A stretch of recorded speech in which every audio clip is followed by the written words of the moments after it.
Hi guys, my name is Matt, here for the Sin Bins, hockey's very own TMZ, and here to report another really exciting video. So I'm at the gym, I don't run on the treadmill because my run is hilariously awful, but I was walking really fast, and I'm flipping through Facebook, and what do I see?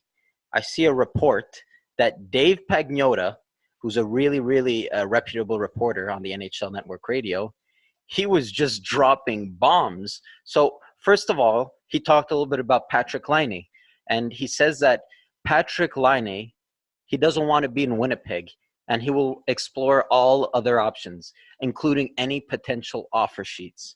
So Patrik Laine, at the end of this year, as most of you know, he's going to be a restricted free agent. He's coming off his entry-level contract, and he's going to be looking to get lots and lots of money. He wants to buy those Fortnite DLCs. He wants to cash in. So they say that players at the end of their entry-level contract, they need, especially that third year, the last year, they need to perform their best. They need to prove to the general manager that, you can trust them, giving them a lot of money, giving them a lot of term. It has to be the best hockey. A good example is Mitch Marner, who we'll get to a little bit later, but he played one of his best seasons and his contract is coming up soon. Now let's get to Patrik Laine. Did he play his best this past year? Far from it. And if I look at Patrik Laine's stats, let me just write them up. But off the top of my memory, he only scored 31 goals, which from first glance, it's good. And I think it was Gordon Miller that was saying on the radio, it may be the most disappointing 30-goal season in the history of the NHL. And the reason why that is because we just expect more from Patrik from this point. Before the beginning of the season, people were saying he might get more goals than Ovechkin, me being one of them. I thought he would for sure hit 50 goals because the year prior, he got 44 goals and ended with 70 points. Now, this current year, he gets 30 goals, 20 assists, 50 points.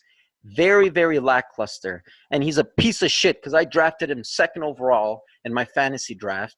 And he's pretty much the reason why I failed.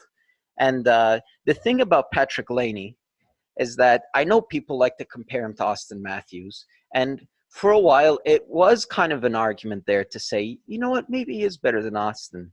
But I think at this point, even if, say he still had a 50-goal year, the reason why I think Austin Matthews is a better player is because A, he plays center, and B, he plays a more complete game than Patrik.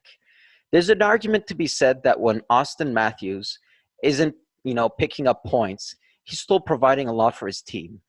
I watched a lot of Winnipeg Jets game. They're arguably the second team I watched the most this year. And when Patrik Laine wasn't scoring goals, which happened ad nauseum this past season, he looked like a complete piece of shit. And I'm not just saying that because of his shitty beard. I'm saying his play looked like a piece of shit. Just his feet weren't moving. It looked like he didn't want to hit. And for a guy that's 6'5", 205 pounds, just throw the fucking body, dude. This isn't Fortnite. This is fucking NHL hockey. If your highlight of the season is you shaving off that crappy goatee beard, then that's not a good season. And on a winning team, the Winnipeg Jets, when you're a minus 24, I think that's just a testament of how shitty of a complete game he played. And right now, Patrik Laine doesn't have any leverage. He did not have a good season. I think if any team were to sign him more than $8 million or $8.5 million, I think they're doing a very grave mistake. Because when he's scoring goals, that's all fun and dandy. But when comes the time where he's going to have a lull, which I think the past season proved that there is going to be times where he's having a lull, he can potentially hurt your team. So that's all I want to say about Patrik Laine. I wish him the best. I hope he gets money. And it's kind of ironic because last year he put out an article, on the fan. I don't know, when the NHL players, they put up articles. I forget the name of the website. But he was just saying how much he enjoyed playing in Winnipeg. And, just this thing really sucks for Winnipeg. Patrik Laine makes the weather in Winnipeg the second worst thing because his play, not a fan. Just not a fan. And I hope he comes back and redeems himself. But that kid, he needs to stop thinking he's hot shit. He needs to pull up his big boy pants. And at 6'5", they are big boy pants. And he needs to start playing hockey. So that's all I need to say about Patrick Laine. Let's move on to the next story that Pagnotta reported on. But first, my mouth's getting dried. Let me just take a little sip of juice. I'll try to not make any noise in the microphone.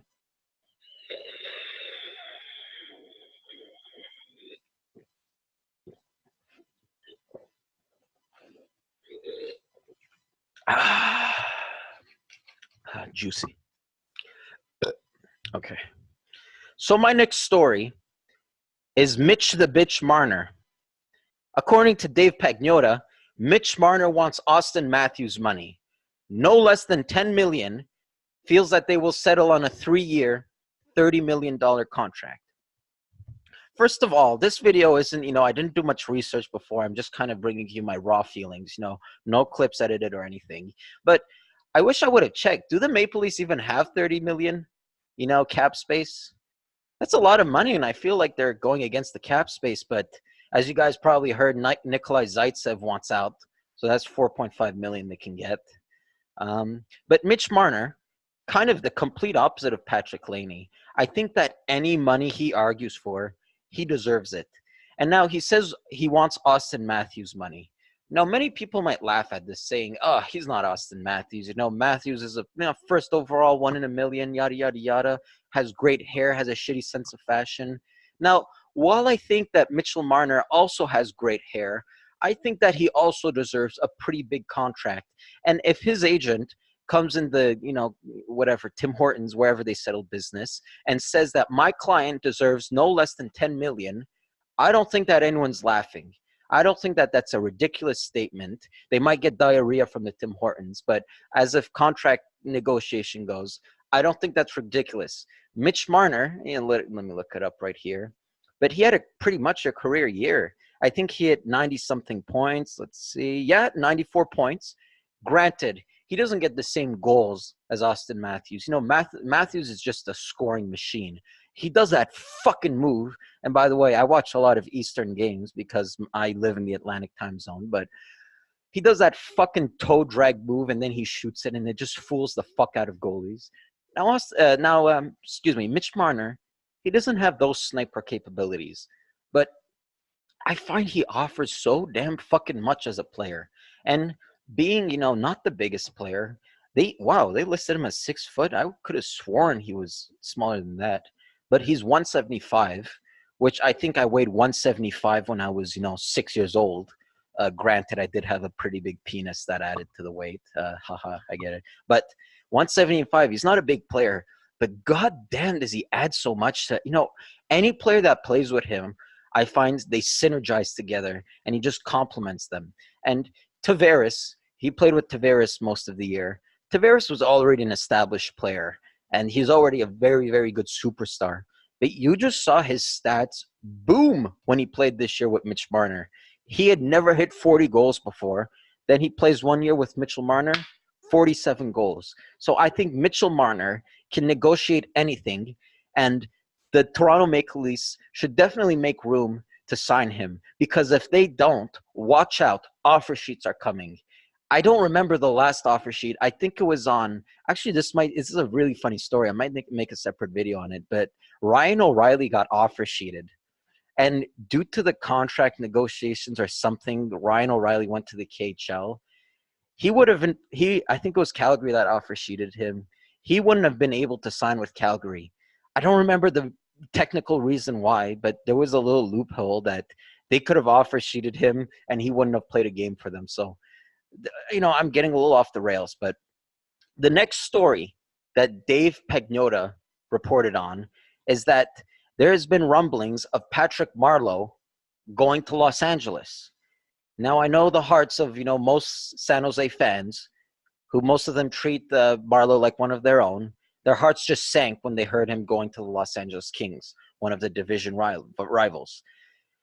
Now, Pagnotta says he doesn't feel Patrick Marleau is a fit for the Los Angeles Kings, but the Kings still think they are contenders and won't commit to a rebuild. Now, I don't think this is bad for Patrick Marleau's part. Patrick Marleau, first of all, he doesn't have a say into it. It's a trade thing, if I'm not mistaken. I might be mistaken, but even if he is a free agent, he's going to sign to whoever gives him a good contract. And he must have family in San Jose. He must have already an established, home in San Jose. And Los Angeles isn't that far, so it would make sense for him to go there. What I don't think it makes sense for is the Los Angeles Kings. Now, they say they don't want to commit to a rebuild. I think they are committing a severe mistake. I think they could not make a more severe mistake. They have some players that are just, really aging, really getting old. Kovalchuk, he signed $6 million, probably not what they expected from him this year. Played a lot of time on the fourth line. Anze Kopitar, who, he had a really good season 2 years ago, won the Selke. This past season, he kind of had a downer, and I kind of see it as things to come. Obviously, the Los Angeles Kings see it as he's going to have a bounce back year. They'll be able to be contenders. And Dustin Brown, still the same thing, had a really down year. Pretty much the whole team had a down year. And what I get from the whole team is that they're really, really slow. They're really big, but they're really slow. And they have some really good players, really elite. Drew Doughty, he might bitch like an 8-year-old girl who got her apple juice stolen, but he's a good player. Let's not fool ourselves. Anze Kopitar, I still don't think he's going to be the same player in the coming years, but he's still got a lot to offer. But in terms of speed, I just don't think they got it as a team. And while I think Patrick Marleau, pretty much one of the fastest guys for that age group, he can offer a little bit of speed, but he's also pretty aging. Would they want to be the highest average age in the NHL? I mean, I don't really see Patrick Marleau going to the Los Angeles Kings.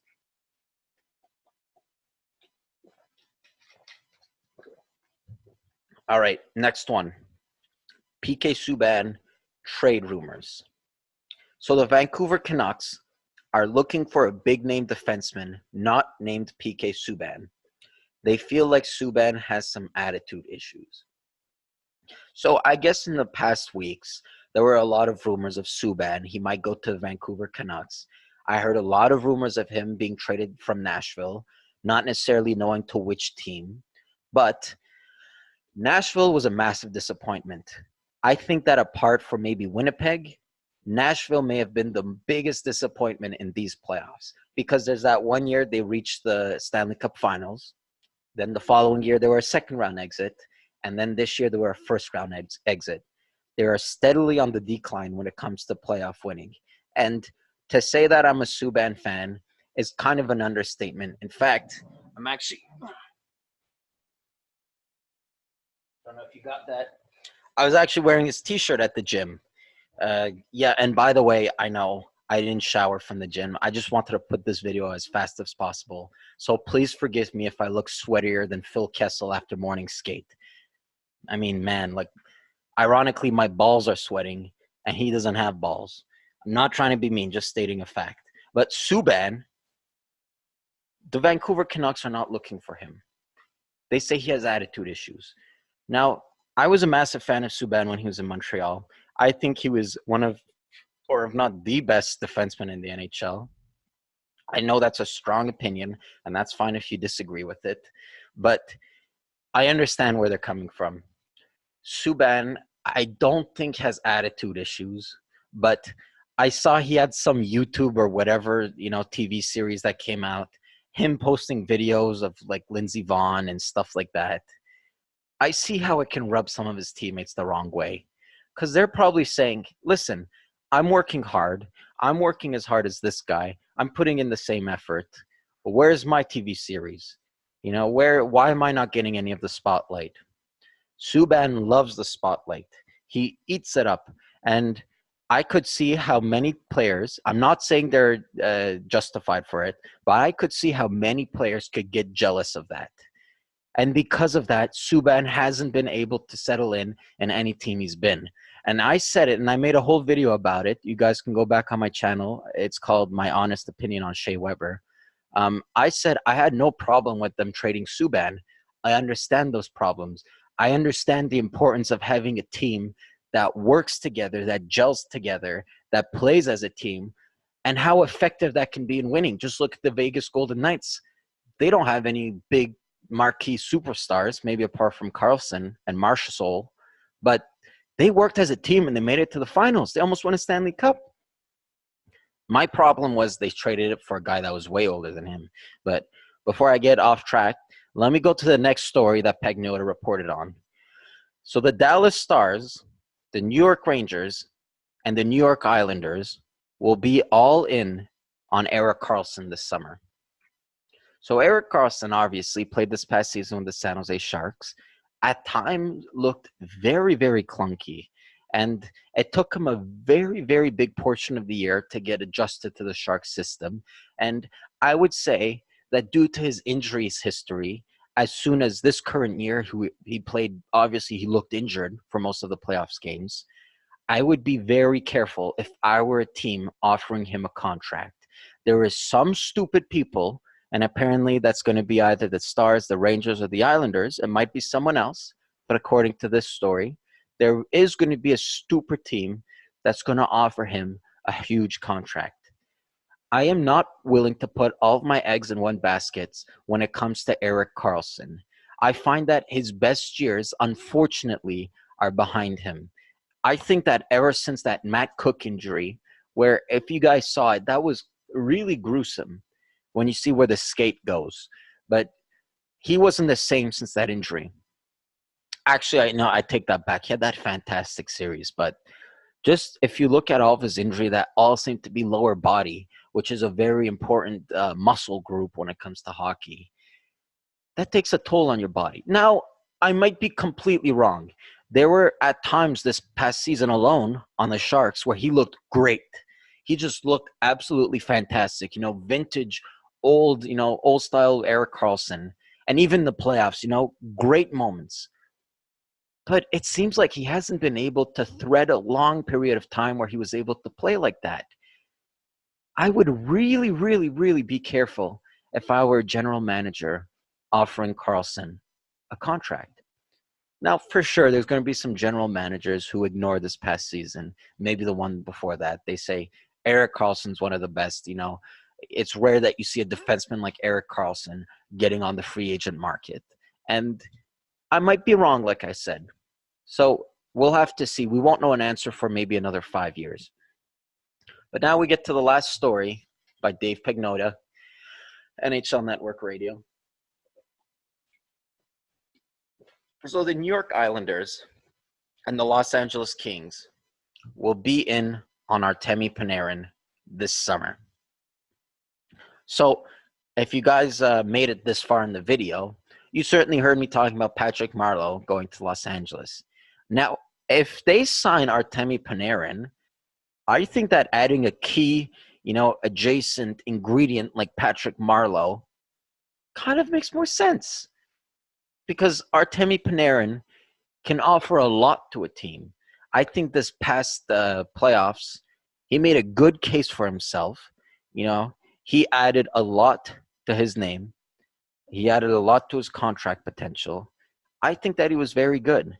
And the New York Islanders is the other team that might be in on him. I think that kind of makes sense. Now, they say that Artemi Panarin, he said in an interview he wants to go to a big market team, a big city.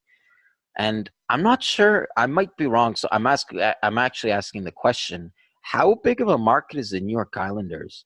Because I always thought in terms of hockey market that the Rangers were kind of the big one, and the New York Islanders was that like shitty cousin no one ever wants to talk to. They're stuck on their own island. But whatever, I might be wrong. I would be excited to see him on either one of those teams. Certainly being a Canadiens fan, I would like him out of the East. So Los Angeles would be more interesting for me. But like the theme was with these past stories, only time will tell. There will be mistakes this coming July 1st. And I will make a video on it. So please stay tuned. Please subscribe. There is more to come. If you guys didn't see it earlier today, I posted a video of Mike Commodore on a radio station absolutely shredding Mike Babcock. You know, Mike Babcock, cleanest cock in the league, takes a bath all the time. Anyway, so I'll put that link in the description. If you guys like hockey videos, this channel is a must. You will get everything and more in this channel, I promise you. I make videos on the regular, so please subscribe. My name is Matt. I just hit the microphone. I'm for the Sin Bin, signing off.